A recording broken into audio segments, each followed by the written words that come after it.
నమస్తే. ప్రస్తుతం మనతో పాటు సీనియర్ జర్నలిస్ట్ దాము బాలాజీ ఉన్నారు. ఆయనతో మాట్లాడదాం. నమస్తే సార్. నమస్తే sir, AP CM Chandrababu Naidu ఒక ఐఏఎస్ని పట్టుబట్టి మరీ తెప్పించుకున్నారట. ఆయన పేరు మహేష్ కుమార్ లడ్డా. ఆయనని ఎందుకు అంత ఇంట్రెస్ట్ పెట్టి మరి తీసుకొచ్చుకుంటున్నారు? అసలు ఏంటి సార్ బ్యాక్గ్రౌండ్? ఆయన బ్యాక్గ్రౌండ్ ఏంటి? మామూలుగా ప్రతి సీఎం కూడా తన టీంని తెచ్చుకుంటారు. వాళ్ళు అది కొత్త వాళ్ళు కావచ్చు, ఒక్కోసారి వాళ్ళు గతంలో పనిచేసినప్పుడు ఉన్న టీం కావచ్చు. ఎందుకంటే టీం అనేది వెరీ ఇంపార్టెంట్. మనకి బ్యూరోక్రాట్స్ కావచ్చు, ఇటు సివిల్ అంటే పోలీసు ఫోర్స్ కావచ్చు. సో తను అనుకున్న పద్ధతులు తనకు అనుగుణంగా పనిచేస్తారు. లేదా కొంతమంది ఏమో ఎఫిషియన్సీకి ఇంపార్టెన్స్ ఇస్తారు, కొంతమంది లాయల్టీకి ఇంపార్టెన్స్ ఇస్తారు, కొంతమంది ఏమో ఆల్రెడీ ఎక్స్పీరియన్స్ పనిచేశారు. వీళ్ళైతే ఆల్రెడీ వీళ్ళకి ఈ ఫీల్డ్లో ఆల్రెడీ ఇక్కడ పనిచేస్తారు కాబట్టి వాళ్ళే ఉంటే కంఫర్టబుల్గా ఉంటుంది. మనమైనా ఏ వ్యక్తి అయినా ఆఫీసులో అయినా కూడా మన చుట్టూ కంఫర్టబుల్ టీం ఉండాలని అనుకుంటారు. సో అలాగా చంద్రబాబు కూడా గతంలో పనిచేశాడు కాబట్టి ఆయన సీఎంగా ఉన్నాడు.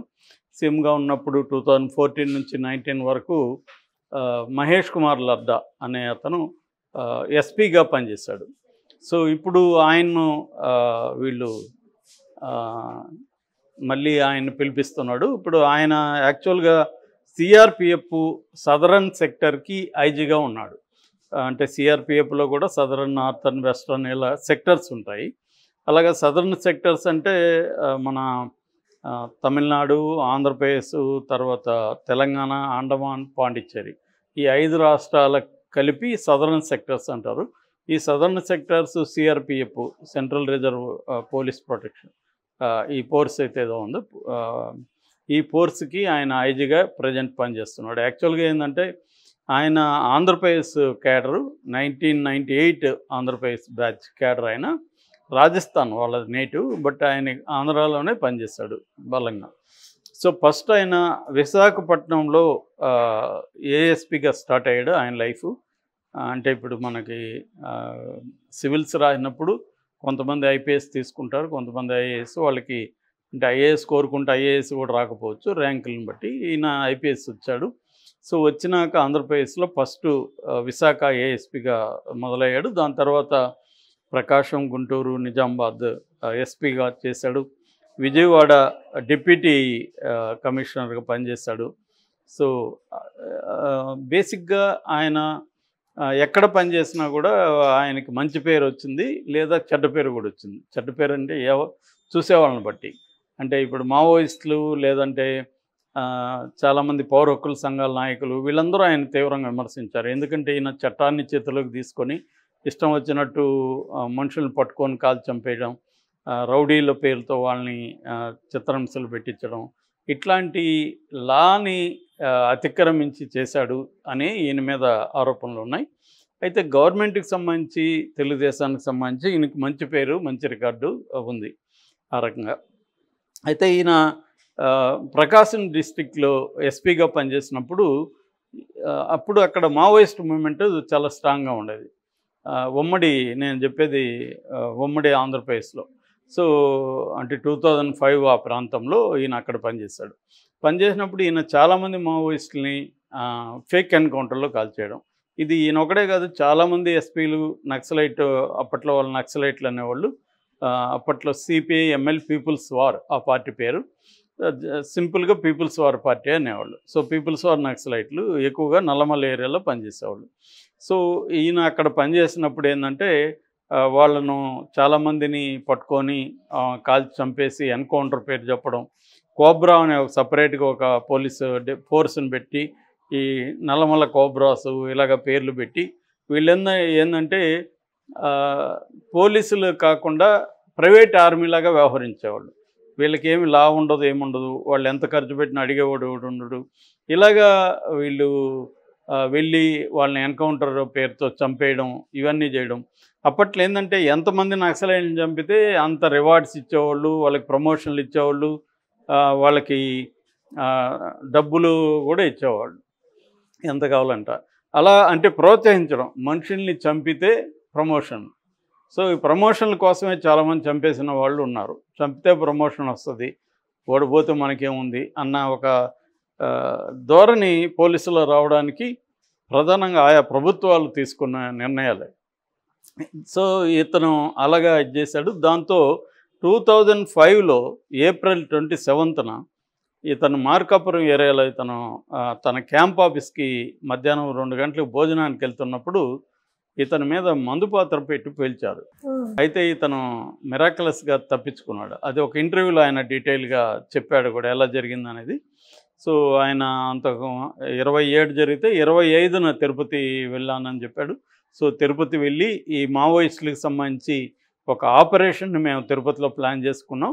సో ఆపరేషన్ ఎందుకంటే ఆ తర్వాత రాజకీయ నాయకులు, పెద్ద నాయకులు సభలు సమావేశాలు ఉన్నాయి, వాటి మీద ఏమన్నా నక్సలైట్లు అటాక్ చేస్తారేమో అని ముందే మేము అఫెన్సివ్లోకి వెళ్దామని, సో మేము ఫారెస్ట్లో కోంబింగ్ పేరుతో కొంత టీముల్ని ఫామ్ చేసుకొని పంపించాము. 26 నేను వచ్చాను. 26 వచ్చి ఇక్కడంతా కూడా మార్కాపురం ఏరియాలో ఉన్నాను. సో ఇక్కడ పనిచేశాను. రకరకాలుగా కంప్లైంట్లు వస్తే అవన్నీ పరిష్కరించాను. ఆ తర్వాత 27 కూడా మధ్యాహ్నం వరకు ఈ బిజీలో ఉండి లంచ్కి దీనికి వెళ్ళాను, క్యాంప్ ఆఫీస్కి. మామూలుగా నేను 3 రూట్లు ప్లాన్ చేస్తాను, ఎందుకంటే నాకు ఇది మావోయిస్టులు అటాక్ చేస్తారనే ఒక ఐడియా నాకు కూడా ఉంది. అందుకని ఏ రూట్లో ఎప్పుడు వెళ్తానో నేను ఎవరికి తెలియదు. అలాగా నేను ఆ రోజు కూడా సడన్గా ఒక రూట్ అనుకొని ఆ రూట్లో వెళ్ళాను. బట్ వాళ్ళు ఆ రూట్లోనే అటాక్ చేశారు. అంటే వాళ్ళు కూడా 3 రూట్లో కాపులా కాస్తుంటారు. వాళ్ళకి కూడా మామూలుగా నక్సలైట్లు ఏం చేస్తారంటే ఎవరినన్నా ఒకరిని టార్గెట్ చేయాలంటే ఒక 6 నెలలు 1 ఇయర్ నుంచి కూడా ఒక్కొక్కసారి సీరియస్ అయితే రెక్కిలు చేస్తారనమాట. అంటే ఇప్పుడు ఫర్ ఎగ్జాంపుల్ హైదరాబాద్లో ఒక టాప్ పోలీస్ ఆఫీసర్ని అటాక్ చేయాలనుకో, ఒక టీం ఏం చేస్తుందంటే ఇక్కడ వచ్చి ఆఫీసర్ ఉన్న ఏరియాలోనూ ఎక్కడో ఒక చోట ఒక టెంపరీగా ఒక చిన్న ఇల్లు తీసుకుంటారు. ఇల్లు తీసుకొని స్టవ్ అవన్నీ వంట చేసుకొని పెట్టుకొని కూర్చుంటారు. సో వీళ్ళు రోజు ఏంటంటే ఇతను ఎక్కడెక్కడ ఉన్నాడు, ఎట్లా తిరుగుతాడు, మార్నింగ్ నుంచి ఈవినింగ్ వరకు షెడ్యూల్ ఏంటి, ఇదంతా స్టడీ చేస్తారు. ఆ రూట్ అంతా సర్వే చేస్తారు. ఎక్కడ అతనికి వల్నరబుల్గా ఉండే పాయింట్ ఎక్కడ, మనకి సేఫ్గా ఉండే పాయింట్ ఎక్కడ, ఇవన్నీ చెక్ చేస్తారు. చెక్ చేసిన తర్వాత అక్కడ అటాక్ చేయాలంటే ఎంత టైంలో మనం అటాక్ చేయగలం, అంటే మన కంట్రోల్లో సీన్ ఉంటుంది. అంటే మన కంట్రోల్లో ఉండాలంటే మనం ఎక్కువసేపు ఉన్నాం అనుకో వేరే అటాక్ చేయొచ్చు, వేరే పోలీసులు రావచ్చు. సో క్విక్గా చేయాల్సి ఉంటుంది. అంటే సీన్ వీళ్ళ కంట్రోల్లో ఉంటే వీళ్ళు ఈజీగా చేయగలరు. సీన్ వీళ్ళ కంట్రోల్లో లేదు అనుకో, అప్పుడు కష్టం అవుతుంది. అందుకని ఇవన్నీ చూస్తారు. అట్లాగే చేసిన తర్వాత రిట్రీట్ అంటారు దాన్ని. అంటే వాళ్ళు అనుకున్న ఒక ప్లేస్ ఏదో ఉంటుంది, ఎక్కడికి వెళ్ళాలి ఇది చేసేసిన తర్వాత. సో చేసిన తర్వాత ఎలా ఎస్కేప్ అవ్వాలి, ఆటోల్లో వెళ్ళాలా, లేకపోతే టూ వీలర్లు తీసుకోవాలా, లేకపోతే వాక్ చేసి వెళ్ళాలా, ఎట్లా వెళ్ళాలి, ఎట్లా వెళ్తే పోలీసులు మనల్ని ఎట్లా ట్రేస్ చేసే అవకాశం ఉంది, వాళ్ళకి దొరకకుండా మనం ఏం చేయాలి, ఇవన్నీ వర్కౌట్ చేస్తారన్నమాట. అంటే ఒక మిలిటరీ డిసిప్లిన్ ఉంటుంది నక్సలైట్ ఇది. ఎందుకంటే వాళ్ళు ఇండివిజువల్గా కాదు, వాళ్ళకి ఒక మిలిటరీ సెల్ ఉంటుంది.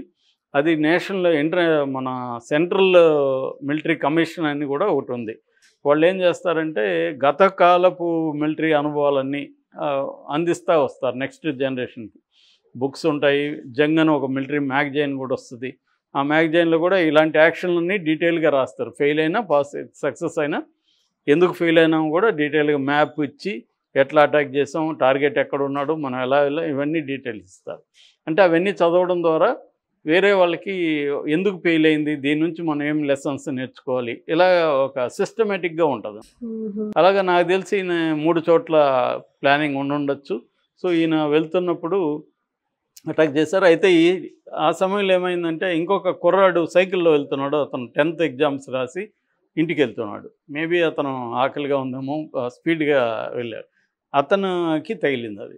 సో అతనికి తగలడం వల్ల వీళ్ళు స్లో చేయాల్సి వచ్చింది. వీళ్ళకి కూడా అర్థం కాలేదు ఏమని. ఈయనకి అర్థమైంది కానీ డ్రైవర్కి అర్థం కాలేదని చెప్పాడు. డ్రైవర్ ఏమనుకున్నా అంటే తాను ఫుట్పాత్కి కొట్టి ఇది గాలిలోకి లేచింది వెహికల్ వెళ్ళి.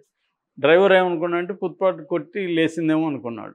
కానీ ఈయనకి అర్థమైంది ఇది బ్లాస్ట్ అయింది అని చెప్పి ఈయన ఇమీడియట్గా వీళ్ళని దిగమని దిగి వీళ్ళు ఫైరింగ్ స్టార్ట్ చేస్తారు. ఎందుకంటే నక్సలైట్లు మందుపాత్ర పెట్టినప్పుడు ఏం చేస్తారంటే ఇట్లాంటి జరిగినప్పుడు వాళ్ళు ఇమీడియట్గా అటాక్ మొదలు పెడతారు. సో ఈయన కూడా అటాక్ మొదలుపెట్టి సేవ్ అయ్యారు. దాంతో వాళ్ళు వెళ్ళిపోయారు.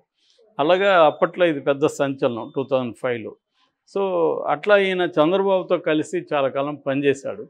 సో చంద్రబాబుకి లాయల్గా ఉండడం కానీ ఈయన ఎబ్సెంట్గా ఉంటాడు అనేది అనుకున్నారు. అందుకని ఇప్పుడు చంద్రబాబు కేంద్రాన్ని అడిగాడు. కేంద్రం డిప్యుటేషన్ మీద ఈయన్ని పంపించింది. ఈయన 2019 వరకు ఉన్నాడు. జగన్కి ఈయనంటే పెద్దగా పడేట్లేదు. అందుకని జగన్ తన డిప్యుటేషన్ మీద కేంద్రానికి రికమెండ్ చేస్తే కేంద్రం ఈ పోస్టులో తీసుకుంది. ఇది మ్యాక్సిమం 5 ఏళ్ళు కానీ లేదా వాళ్ళు రిలీవ్ చేసే వరకు ఏది ముందైతే అది అనమాట. సో చంద్రబాబు అడగగానే ఇప్పుడు ఇచ్చారు. ఇప్పుడు ఆయన స్టేట్ ఇంటెలిజెన్స్ చీఫ్గా చంద్రబాబు అపాయింట్ చేసే అవకాశం ఉంది. ఎస్ఐబి అంటారు, స్పెషల్ ఇంటెలిజెన్స్ బ్రాంచ్. దానికి చీఫ్గా ఇంతకుముందు ఇప్పుడైతే విశ్వజిత్ ఉన్నాడు, కుమార్ విశ్వజిత్ అని ఎలక్షన్ కమిషన్ ఆయన పెట్టింది. అంతకుముందేమో సీతారామాంజనేయులు ఉన్నాడు జగన్ పీరియడ్లో. సో ఆయన మీద విమర్శలు వస్తే ఆయన తీసేసి కుమార్ విశ్వజిత్ని పెట్టారు. ఇప్పుడు ఆయన ప్లేస్లో ఈ లడ్డాని తీసుకొస్తున్నాడు. లడ్డాకైతే ఎబ్సెంట్ అనే పేరుంది. తెలుగు కూడా బాగా నేర్చుకున్నాడు ఆయన. ప్లస్ గ్రౌండ్ లెవెల్లో టీముని లీడ్ చేసే దాంట్లో కూడా ఆయన ముందుంటారు. మామూలుగా ఎస్పీలు హెడ్ క్వార్టర్స్లో ఉంటారు, కానీ ఈయన మార్కాపురంలోనే క్యాంప్ ఆఫీస్ పెట్టుకొని అక్కడే ఉన్నాడు.